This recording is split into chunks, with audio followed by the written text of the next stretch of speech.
हरियाणा राज्य प्रदूषण नियंत्रण बोर्ड यानी HSPCB ने पानीपत नगर निगम को कारण बताओ नोटिस जारी किया है। ये नोटिस शहर के 5 सीवरेज ट्रीटमेंट प्लांट यानी STP में प्रदूषण नियंत्रण से जुड़े नियमों का पालन न करने पर भेजा गया है। दरअसल पानीपत जिले से होकर बहने वाली यमुना नदी राणा माजरा गांव में प्रवेश करती है और करीब 33 किलोमीटर बहने के बाद राक्षेड़ा गांव के पास सोनीपत जिले में चली जाती है। सरकारी आंकड़ों के मुताबिक पानीपत के पास कुल 168.8 मिलियन लीटर प्रतिदिन यानी कि MLD क्षमता के सीवरेज ट्रीटमेंट प्लांट हैं, जबकि शहर से हर दिन 100 MLD से ज़्यादा गंदा पानी निकलता है। हालांकि रिपोर्ट्स बताती है कि इन प्लांट्स तक सिर्फ 78 MLD गंदा पानी ही पहुंच रहा है।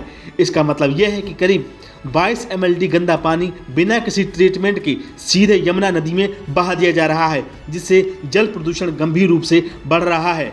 गौरतलब है कि हाल ही में HSPCB के अधिकारियों ने STP का निरीक्षण किया था और कई खामियां पाई गई थी। निरीक्षण में पाया गया था कि ट्रीटमेंट टैंक में कीचड़ जमा था, जिससे साफ हुआ कि गंदगी पूरी तरह से साफ नहीं हो रही थी। पानी में घुली ऑक्सीजन की मात्रा संतुलन में नहीं थी। प्लांट से निकलने वाली मीथेन गैस को ना जलाया जा रहा था और ना ही उससे बिजली बनाई जा रही थी।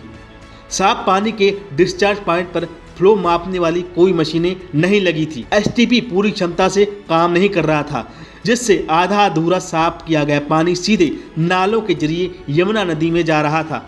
इन सभी खामियों को ध्यान में रखते हुए हरियाणा राज्य प्रदूषण नियंत्रण बोर्ड ने नगर निगम को जल प्रदूषण नियंत्रण और निवारण अधिनियम 1974 की धारा 44 के तहत नोटिस भेजा है। इस कानून के मुताबिक अगर नियमों का पालन नहीं किया गया तो STP का संचालन बंद कराया जा सकता है। पर्यावरण को हुए नुकसान की भरपाई के लिए भारी जुर्माना भी लगाया जा सकता है। बोर्ड के अधिकारी भूपेंद्र सिंह चहल ने बताया कि यह नोटिस गंदगी के उचित निस्तारण की लापरवाही और यमुना नदी को दूषित करने की गंभीर शिकायतों के आधार पर जारी किया गया है। गौरतलब है कि जिन प्लांट्स की क्षमता 100 किलो लीटर प्रतिदिन या उससे अधिक होती है उन्हें लाल श्रेणी में रखा जाता है। इसका मतलब है कि ये प्लांट पर्यावरण के लिए अधिक खतरनाक माने जाते हैं और इन पर विशेष निगरानी जरूरी होती है। मामला दिखाता है कि पानीपत में गंदे पानी के ट्रीटमेंट की व्यवस्था कमजोर है और इससे न केवल यमुना नदी का पानी प्रदूषित हो रहा है बल्कि पर्यावरण और आमजन के स्वास्थ्य पर भी खतरा मंडरा रहा है। डॉक्टर ऑर्थो, अब दर्द भी घुटने टेकेगा।